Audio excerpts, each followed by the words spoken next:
Bon, j'ai l'habitude des amphis de l'école Émile Coll, mais ce soir, il y a un grand amphi qui est réuni. Et puis généralement, on me côtoie avec la blouse blanche du sculpteur. Bon, aujourd'hui, j'ai la tenue noire je vais essayer de l'orateur. Je me suis permis la mise en scène de quelques mots pour résumer le pourquoi et le comment de notre présence aujourd'hui. On ne peut pas présumer des capacités d'un homme à puiser dans ses ressources physiques et morales pour mener à bien un projet. Car la nature de l'énergie qui génère les passions relève de l'intime. Je me souviens d'un gamin craintif et plein d'énergie qui cherchait auprès des arbres le réconfort aux tourments de la société des hommes. Un gamin éduqué dans l'exemple d'un artisan maçon pour lequel le travail de la forme prévalait sur celui des mots. Je me souviens d'un adolescent malheureux sur les bancs du lycée, cherchant désespérément comment exprimer le foisonnement de ses émotions. Je me souviens d'un étudiant angoissé découvrant Lyon et son école des beaux-arts en 1980. Début du long chemin de ma construction, amendé par la rencontre de mes chers professeurs. Le sculpteur André Jaoul, Jean-Marie Lemaire et Philippe Rivière, à l'origine de l'école Émile Coll. La rencontre de Philippe Rivière fut un des événements fondateurs de l'homme que j'essaie d'être au quotidien. Car en m'ouvrant la voie de l'enseignement, il m'a encouragé à appréhender la sculpture comme un langage à part entière et m'a lancé dans la quête du sens. Aussi, lorsqu'en novembre 2011, Benjamin Lebègue, auteur de bande dessinée, m'a proposé le synopsis et le casting imaginé par Alain Ravouna, fondateur du festival Lyon BD, j'y ai vu comme une nouvelle provocation du destin. Le lycéen en échec scolaire, devenu professeur, pouvait mettre en scène la figure d'Antoine de Saint-Exupéry, l'écrivain français le plus lu au monde. Alors, à l'aube de mes 50 ans, Alain et Benjamin m'ont donné le courage de sortir de l'ombre pour faire parler la matière en sublimant l'image de l'homme pour l'ériger en symbole des valeurs humanistes. Je l'ai pensé comme un chêne qui traverserait les âges, figure tutélaire, guide des générations futures.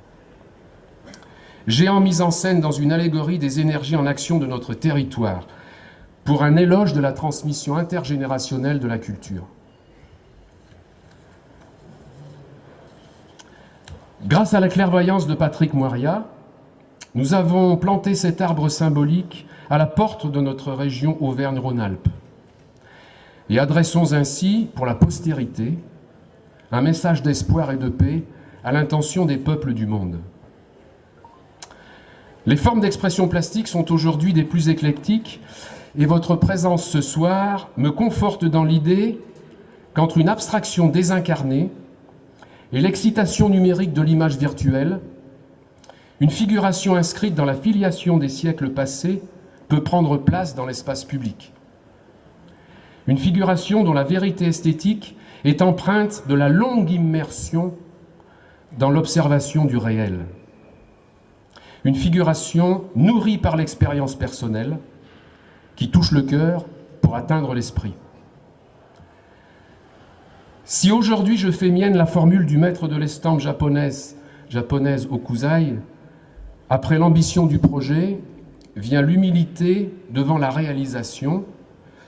Je suis fier de notre réussite, celle de citoyens anonymes, investis d'aucun pouvoir lié à une notoriété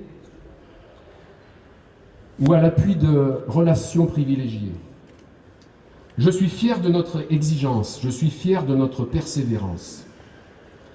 Je regarde mon complice Alain et je suis fier des liens d'amitié que nous avons tissés tout au long du chemin qui nous rassemble aujourd'hui.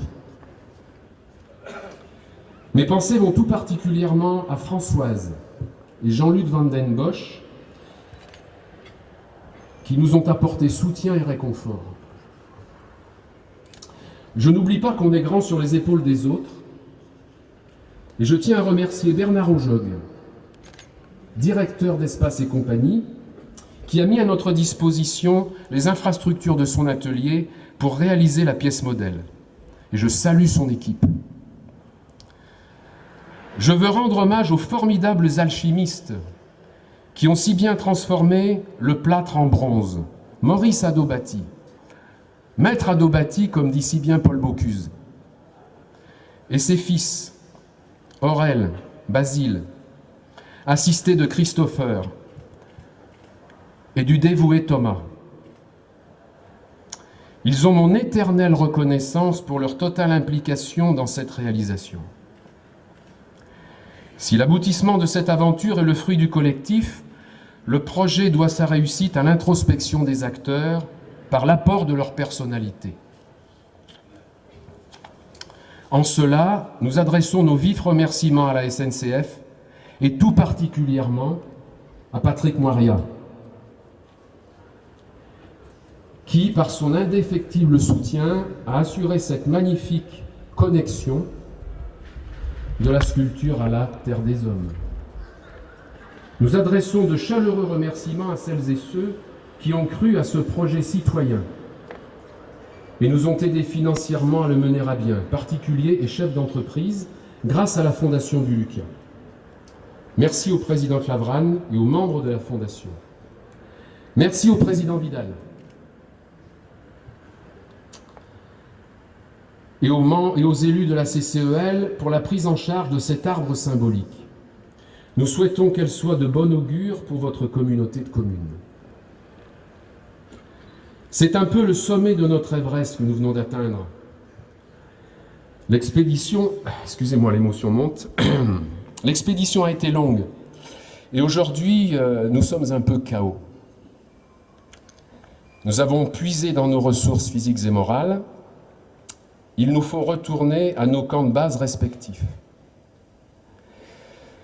Mais les ressources financières sont déficitaires et nous sommes endettés.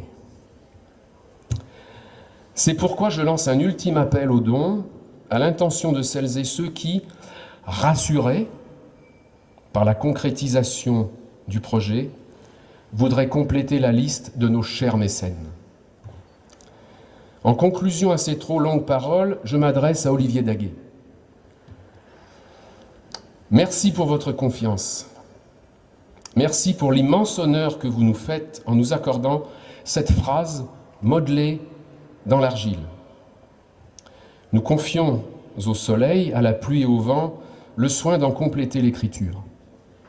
Je vais vous remettre symboliquement cet ébauchoir que j'ai utilisé principalement comme outil pour modeler la sculpture.